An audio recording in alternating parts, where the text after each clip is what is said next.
سەڵاو و بینەران لە چوارچێوەی تێشە خستنە سەر پەیوەندیەکانی هەرێمی کوردستان لەگەڵ وڵاتانی عەرەبی پێخۆشحاڵین لە شاشەی کوردستان 24 میوانداری بالیۆس محمود عامر کونسڵی وڵاتی مصر بکەین لە گفتوگویەکی تایبەتدا کە تیشک دەخەینە سەر پەیوەندیەکانی هەرێمی کوردستان لەگەڵ وڵاتی مصر زۆر بەخێربەی بوو شاشەی کوردستان 24 بالیۆس محمود عامر. سەرەتا دەمانەوێت باسی ئەوە بکەین لە 2010ەوە تا ئێستا لە چ بوارێک زیاتر پەیوەندیەکان ینی پێشوەچوونی بەخۆوە بینیوە لەگەڵ هەرێمی کوردستان لە بواری سیاسییان لە بواری بازرگانیان لە بواری ئابووری و چی وایە کە ئێوە کاری لەسەر دەکەن بۆ پێشخستنی پەیوەندیەکانی هەرێمی کوردستان لەگەڵ وڵاتی مصر؟ اولا بدء احب ارحب بحضراتكم كردستان 24 في القنصليه في مقر القنصليه المصريه في اربيل. انا اتصور ان دي اول مره كردستان 24 ياتوا الى القنصليه، فاحنا سعداء بتواجدكم معنا النهارده وسعداء بتسليط الضوء على العلاقات ما بين القاهره واربيل. احنا كقنصليه زي ما حضرتك تفضلت، القنصليه فتحت اعمالها هنا من 2010 وكانت أول قنصلية عربية ويمكن من أوائل القنصليات على المستوى الدولي. نعم. القنصلية مع بدء عملها ومنذ 2010 للآن ساهمت في تعميق أواصر التعاون والصداقة ما بين القاهرة وأربيل، وساهمت في دعم العلاقات في شتى المجالات ولا سيما الشق الاقتصادي والتجاري اللي وصل النهارده معدل التبادل التجاري ل 150 مليون دولار أمريكي في العام، وبنأمل للمزيد وبنأمل في المزيد من التطوير لهذا الجزء من العلاقات. طبعا بنبني على ما سبق وبنحاول ان احنا نعمل بجد وبالتعاون مع سلطات في اقليم كردستان العراق من اجل المزيد من العلاقات ما بين القاهرة وأربيل. فمثلا احنا بنسعى لتطوير العلاقات في شقها التجاري والاقتصادي من خلال تواجدي مع دائرة العلاقات الخارجية ودائرة هيئة الاستثمار من أجل عقد منتدى استثماري لمدة يوم أو يومين يعمل على جذب المستثمرين المصريين للترويج للفرص الاستثمارية المتاحة في الإقليم، وكذلك المصدرين المصريين ليروا السوق الكردي هنا في إقليم كردستان العراق ويستطيعون بنفسهم النفاذ، يحولون النفاذ بالسلع والمنتجات المصرية للأسواق هنا في الإقليم زي ما هي موجودة في بقية عموم العراق. بالفعل في العديد من المنتجات المصرية المتواجدة في الأسواق في كردستان العراق بالفعل متواجدة حاليا، لأن معدل التبادل التجاري زي ما قلت لحضرتك 150 مليون دولار في العام. كمان بنعمل في لدعم الشق الثقافي والشق الإعلامي والتعاون في المجال السياحي، ودي كلها untapped potentials. لسه بنحاول ان احنا نرى كيفيه تطوير العلاقات في هذه المجالات. الدي اف ار وبالتعاون مع دائره الاعلام كمان في الاقليم طرحوا بعض الافكار اللي بيتم تداولها مع القنصليه حاليا ومع القاهره من اجل دعم العلاقات في شقها الثقافي والاعلامي.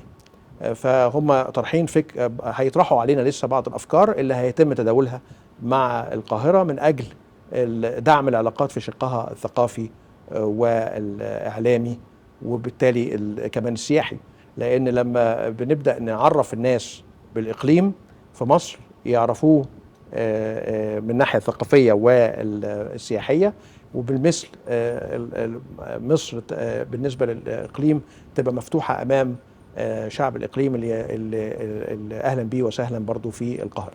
نعم. ئەگەر بگەڕینەوە مێژوو ینی دەبینین هەردەم مصر پەناگایك بووە بۆ کەساتیە سیاسیەکانی کورد پێش 100 ساڵ زیاتر کورد لەوێ هەبووە چوویتەوێ لە ساڵانی هەفتەکان هەشتاکان مصری هەبووە لە هەرێمی کوردستانیان ئەو شارانەی کە زۆرینەی کورد بووینە لە عێراق پەیوەندی هەردەم هەبووە. ئێستا خەڵکی مصر چۆن تەماشای هەرێمی کوردستان دەکات؟ ئەو پەیوەندیە چۆن دەبین؟ جەنابەت ئاماژەت بەوەدا کە شاندێکی ئابووری یان وەبەرهێنان دێن بۆ هەرێمی کوردستان ئایا وان زانیاریان هەیە لەسەر هەرێمی کوردستان لە هەرێمی کوردستان چ دەگوزارێت لە بواری وەبەرهێنانی لە بواری ئاوەدان کردنەوە لە بواری بازرگانی؟ خليني أقول إن المكون الشعبي والميراث والإرث الثقافي موجود بقوة في العلاقات، فده تاريخ ممتد عبر السنوات. ما ننساش إن أول مطبوعة لصحيفة كردية طبعت في مطابع دار الهلال في مصر، لصحيفة تصدر باللغة الكردية، صدرت في دار الهلال في مصر. وطبعا بتمتد العلاقات تاريخيا منذ ذلك الحين إلى الآن. العديد من الوفود المصرية واللي جت زارت أربيل في الفترة اللي فاتت، مثلا شارك وفد إعلامي رفيع المستوى من بعض الصحف المصرية، رئيس تحرير جريدة الشروق والكاتب الكبير عماد الدين حسين والكاتب الكبير محمد سلماوي، زاروا معرض أربيل الدولي للكتاب وشاركوا فيه، وكان فيه أكثر من 60 دور نشر مصري شارك في المعرض. نعم. كمان كان وفد من فنانين مصر، الفنانة شيرين والفنان أحمد بدير زاروا أربيل وفي شهر 4 وشاركوا في مهرجان أربيل السينمائي الدولي. كل هذه تفاعلات وتبادلات.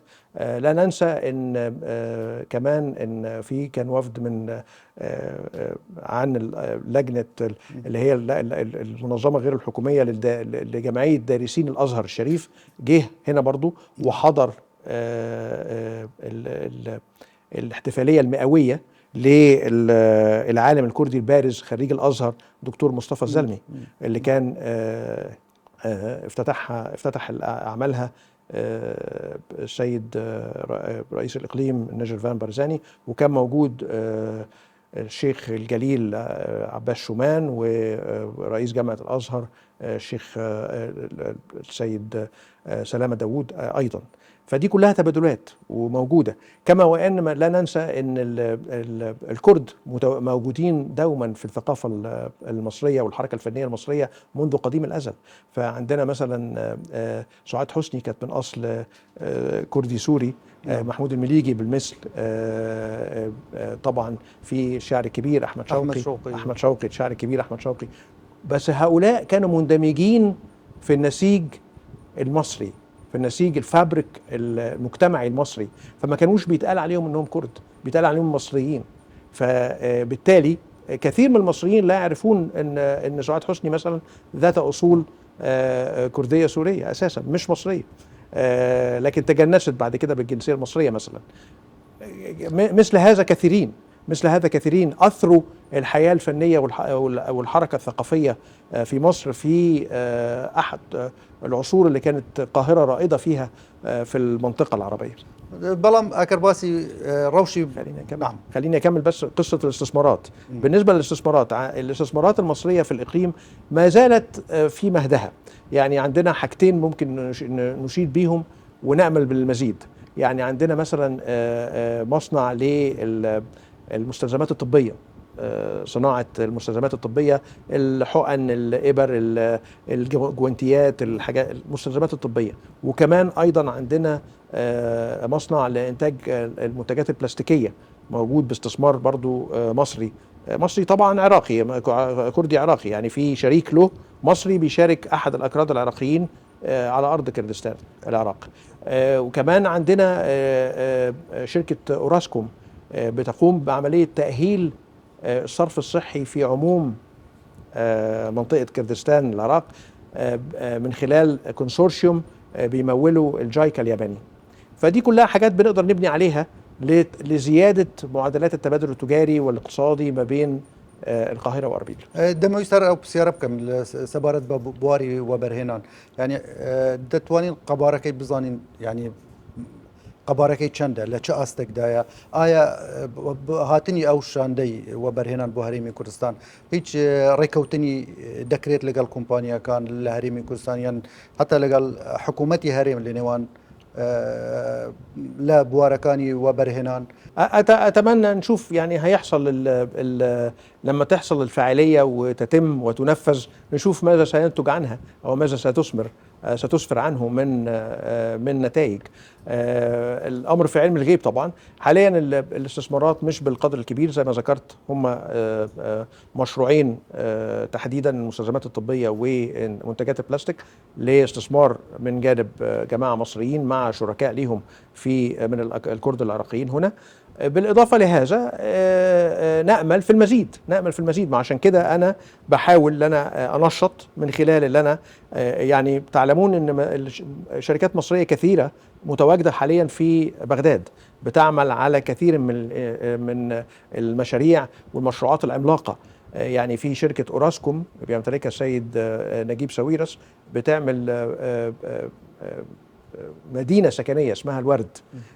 سيد طلعت مصطفى نفس القصة، TMG طلعت مصطفى جروب برضو عندهم مدينة أخرى بيقوموا بها، بالإضافة لشركات أخرى المقاولون العرب. أنا مش عايز أنسى حد بس، لكن ده اللي بتحضرني الذاكرة. موجودين المقاولون العرب، حسن علام، الكثير من الشركات متواجدة المصرية متواجدة دلوقتي في بغداد، ونأمل إن احنا نجذبها للتواجد ايضا في اربيل. دزانين او كومبانيانا يعني كومبانيه جوران على سر استي مصر ولا لسر استي ولاطاني عربي بلام بسيرك او بوشي اوان تايست لبغداد بوشي تواجد يعني الهرمي كردستان. لا، لم يكن اختيار، لكن انت تعلم ان الاستثمار ورأس المال يذهب الى حيث توجد الفرص، فهناك كان في فرص، فاحنا نسعى لخلق الفرص من خلال هذا المنتدى الذي أسعى لعقده بالتعاون مع دائرة العلاقات الخارجية وهيئة الاستثمار في الإقليم لخلق الفرص أمام المستثمرين. انطلاقا من هذا ممكن تعريف بقى المستثمرين المصريين بالفرص المتواجدة. هذا كل ما في الأمر، إنه هو رأس المال بيذهب إلى حيث الفرص تتواجد. الفرص كانت متاحة في بغداد وفي مناطق أخرى في العراق. نأمل أن تتواجد أيضا في كردستان العراق قريبا إن شاء الله. سالانا بيشانغاي برهمێنانی کارە مصریەکان لە هەرێمی کوردستان ئەنجام دەدرێت. هەروەها پەیوەندی ڕوشنبیریش تا ئێستا لە ئاستێکی زۆر باشدانە. ئایا ئەو پەیوەندیانە بەردەوام دەبن، یانیش دەبینین کە زیاتر شاندی ڕوشنبیری یان شاندی گەشتیاری سەردانی هەرێمی کوردستان بکەن؟ بطبيعة الحال مؤكد، بالتأكيد احنا نسعى لهذا بالتعاون مع السلطات في إقليم كردستان العراق، ونأمل في المزيد من التطوير للعلاقات. زي ما المثل الإنجليزي بيقول there is always room for improvement. يعني هناك دايما القدرة على أو المساحة للتحسن والتطوير، فده اللي احنا بنأمل فيه وبنعمل عليه بجد واجتهاد، وبيساعدنا فيه المسؤولين في إقليم كردستان العراق، ونأمل للمزيد من التطوير للعلاقات. عشان كده احنا متواجدين هنا كقنصلية وبنحاول ان احنا ندعم العلاقات ما بين القاهرة وأربيل.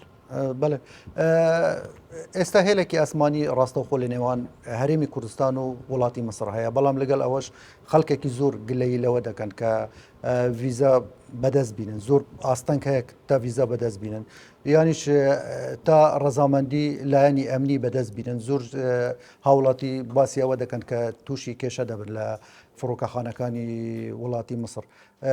بۆچی ئەو کێشانە هەنا و بۆچی ڤیزا زۆر بە زەحمەت دەدرێت بە هاوڵاتیانی هەرێمی کوردستان؟ حقيقة الأمر لا يمكن أن أجزم بماذا ممكن أن يحدث في المستقبل، يعني لكن الوضع الحالي في المنطقة، نحن نعلم جميعا الوضع الحالي في المنطقة، فده يمكن اللي بيخلي موضوع الموافقات الأمنية ده موجود ما بين مصر والعراق ككل. لكن في نفس الوقت احنا بنسعى للإسراع في وتيرة الحصول على الموافقات الأمنية، خصوصا للطلبة وللحالات الصحية الحرجة كمان. بنسعى اللي احنا دايما كقنصلية نحاول نسهل هذا على من يتقدم إلينا بطلبات للنزول إلى مصر. دي حقيقة واقع احنا عايشين فيه، بنأمل في تطويره وبنأمل في ان هو يتم التعامل معاه لتسهيله امام الحركة الوافدة ما بين الجانبين. يعني هي كمان بالمثل اصلها الجانب العراقي برضو بيعمل موافقات امنيه بالنسبه للمصريين اللي بيطلبوا تاشيره الدخول الى العراق، فهي ريسيبروكال بالمثل. لكن طبعا ده نتيجه ان الاوضاع اللي احنا عايشين فيها مش احسن شيء، ونتمنى ان الامور تنفرج. بس في نفس الوقت احنا بنعد اللي احنا بنسهل على من يريد انه ياخد تاشيره للدخول الى البلاد بقدر امكاننا يعني. بەڵام سەبارەت بە هەرێمی کوردستان یانی دەبینین ژمارێکی زۆر لە قوتابیان ئێستا خوێندنی خۆیان تەواو دەکەن، خوێندنی بەکەلۆریوسیان خوێندنی باڵا وەکو ماستەریان دکتۆرا لە زانکۆکانی مەسڵ. زێدەباری ئەوەش ئێستا پەیوەندێکی باش لە نێوان زانکۆی ئەزهەر و وەزارەتی ئەوقافی هەرێمی کوردستان هەیە و پەیمانگایەک هەیە لە هەرێمی کوردستان بە ناوی پەیمانگای ئەزهەر. پێت وانیت کە وڵاتی مەسڕ ینی تعاملك تایبەت لەگەڵ هەرێمی کوردستان بکات مادام ئەوەندە قوتابی هەیە کورد لەوێ یانیش ئەو پەیوەندیە باشیان هەیە لە بواری خوێندن و خوێندنی باڵا. خليني اقول لحضرتك ان حضرتك لمست شق مهم جدا، وهو الشق او القطاع التعليمي اللي ممكن في مجال واسع وكبير لدعمه وتدعيمه وشهاده، يعني ان نشهد المزيد من التطوير في هذا المجال. ليس خافيا ان معهد الازهر الموجود هنا في تستضيفه اربيل هو المعهد الوحيد اللي موجود في عموم العراق بل في المنطقه بالكامل، والمعهد ده من 2008 موجود هنا، ولمن الازهر من مكانه دوليه وعالميه على مستوى العالمين العربي والاسلامي، فهو شرف لو تعلمون عظيم ان يكون معهد الازهر متواجد في اربيل. المعهد الازهر به عدد كبير من الطلاب، والازهر ما اكتفاش بس بان هو يدرس الشباب اللي بيريد ان هو يدرس في معهده، بل فتح لهم مجال ان هم يكملوا دراساتهم العليا ويكملوا الشق الجامعي والدراسات العليا بعد كده في الازهر نفسه في القاهره. الازهر الشريف في جامعته في القاهره بفروعها المختلفه بيقدم 25 منحه لابناء الاقليم، وعلى استعداد لان احنا بندرس كمان تطويرها وزيادتها، وبنحاول ان احنا نحث الجميع على استثمار ال 25 منحه كامله كل عام. كمان الازهر لما جه وفد لجنه جمعيه خريجي الازهر الى هنا في شهر ديسمبر الماضي، لما زاروا المعهد لقوا ان في شعبة ادبي فقط. نعم. فخد الازهر قرار فورا ان هيتم ان شاء الله افتتاح شعبة علمي كمان امام الطلبة الراغبين من للعلم في المعهد، بحيث كده يبقى في شعبة علمي وشعبة ادبي امام الطلبة هنا اللي متواجدين في المعهد في اربيل. فاحنا بنحاول نطور وبنحاول نسعى المزيد بقى من كمان الطلبة زي ما حضرتك تفضلت اللي بيدرسوا في جامعات مصرية كثيرة، لعلي أخص بالذكر جامعة المنصورة اللي بتشهد طلاب كثيرين من الإقليم ومن إقليم كردستان العراق بيذهبون لدراسة نيل الدكتوراه في مجالات كثيرة، يعني مش عايز أثقل عليك وأذكر المجالات اللي بيدرسوها، لكن في مجالات كثيرة. جامعة المنصورة بالذات، كمان في جامعة الإسكندرية وجامعة القاهرة وجامعة عين شمس، لكن المنصورة لها نصيب كبير. وحتى أنا بدأت أفكر لدرجة أن أنا بدأت أفكر أعمل جمعية لخريجي جامعة المنصورة هنا في إقليم كردستان العراق. بله لبواري روشنبيري نیە نییە یانی بەرنامە نییە بۆ کردنەوەی بنکایکی ڕۆشنبیری مصري لهرێمی کوردستان لە داهاتوو؟ والله فكرة كويسة يمكن دراستها مع القاهرة أولا وبعدين بعد كده نطرحها، لكن هي فكرة كويسة يعني ممكن ننظر إليها بعين الاعتبار على أساس أن ده برضو نوع من أنواع الدعم للعلاقات. لكن أتصور أن أحد الحاجات الهامة كمان اللي ممكن تسهم في دعم العلاقات أن التواجد الإعلامي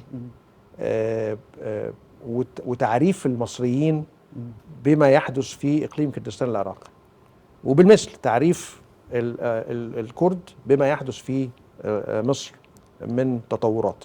أنا بقوم بهذا هنا، وبدعو من برك هذا المكتبين الإعلاميين المتواجدين بيمثلوا الحزب الديمقراطي الكردستاني والحزب الوطني الكردستاني KDP والPUK الموجودين في القاهرة، بأنهم يقوموا بهذا الدور برضو لتوعية الشعب المصري بما يحدث في الإقليم. نعم.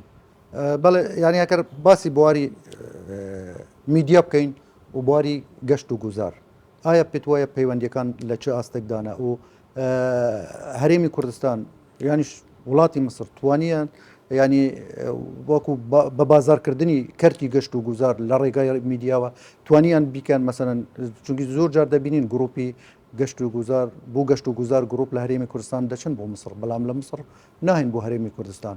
هو مسألة التعاون في مجال تطوير البنية الأساسية للسياحة في الإقليم، في إقليم كردستان العراق، وارد جدا، ونحن على أتم استعداد. مصر لها باع طويل في مجال السياحة. حاليا احنا بننشد ان 2030 يزور مصر حوالي 30 مليون سائح. السنة دي لسه ما كملناش سنة 24 ما كملناش السنة كاملة. اعتقد الاحصائيات بتقول في شهر 10 كان وصل لنا حوالي 16 مليون سائح في شهر 10 24. بنأمل في 2030 نصل ل 30 مليون سائح. فمصر عندها باع طويل في مجال السياحة والبنية الأساسية للسياحة. اللي أتصور إقليم كردستان العراق هنا محتاج مثل هذا التعاون، وده من أحدث من المجالات المهمة جدا بالنسبة للإقليم لما سيضر عليه من دخل إضافي، بالإضافة اللي عنده المقومات كبيرة جدا. يعني أنا زرت مؤخرا مدينتين، زرت مدينة برزان وزرت السليمانية. حاجة رائعة بالذات مدينة برزان، قطعة من سويسرا، يعني قطعة من سويسرا، لكن محتاجة تطوير سياحي كبير، تطوير البنية الأساسية للسياحة. ده متواجد في مصر. يعني مصر عندنا تايكونز زي ما بيقولوا، وعملنا عندنا شرم الشيخ، عملنا الغردقة. شوف البنية الأساسية اللي موجودة هناك معمولة ازاي على أعلى مستوى، توب اوف ذا نوتش. فاحنا على استعداد لتقديم خبراتنا في هذا المجال للإقليم، إقليم كردستان العراق، من أجل تطوير البنية السياحية في الإقليم. جنابة رويشتو بينيت يعني أو شوينانا مثلا ناوچەی بارزان باست کرد، ناوچەی سلێمانی باست کرد، بەڵام ئایا هەوڵاتی مصری ئەو زانیاریانە هەیە و خەتای کێیە؟ یعنی خەتای ئێمەیە کە ئەو زانیاریانە لەسەر کەرتی گشتوگار نەگەشتی هاوڵاتی مصریانیش دەتوانین بڵێن خەتای ڕاگەاندنی مصریش خەتای خۆی هەیە کە ناتیە ئەو زانیاریانە ئەو وێنەی گەشت و گوزاری لێرە بگوازیتە بۆ هاوڵاتی مصری. من الجانبين حقيقة، من الجانبين. يعني الخطأ موجود في الجانبين. فأنا بدعوكم من منبركم هذا إلى الاشتراك في، لما زرت قناتكم علمت أنكم تشتركون في بعض الوكالات الأنباء، وبقترح عليكم الاشتراك في وكالة أنباء الشرق الأوسط أيضا، وهي الناطق الرسمي باسم الحكومة المصرية.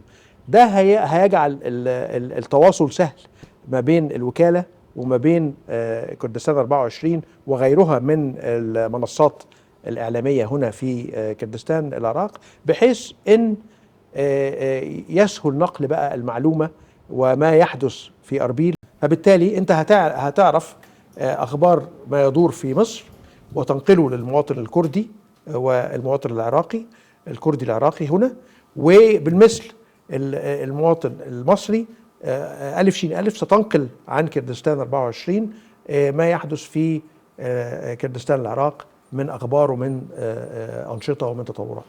إلا كتاي أم تشوبي كوتنا هكا بيت بلين تشوينيك السر هرمي كردستان دقوازية وبو مصر هكا تشوي بسردان يانيش لكتاي كاركات لهرمي كردستان. أنا بقوم بهذا يعني زي ما بيقولوا 24 ساعة في ال 24 ساعة 7 days a week. بنقل صورة عن مجتمع منفتح، مجتمع متطور، مجتمع شعبه ودود، شعبه مضياف، ومجتمع بيحب نظيره المصري وبيحب الانفتاح على نظيره المصري. وده اعتقد اتصور ده ميراث مش بس على قد كردستان العراق، ده عموم العراق كلها.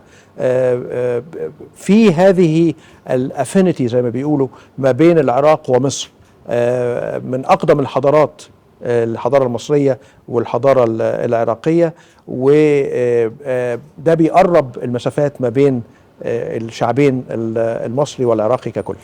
زۆر سوپاس لە کوتای ئەم چاوپێکەوتنە کە ئەم دەرفەتەدا بوو کوردستان 24 کە ئەم چاوپێکەوتنە لەگەڵ جەنابەت ئەنجام بدەن. زۆر سوپاس کۆنسڵ محمود عامر. بینەرانی بەڕێز هەر ببینن بە خوش و شادی.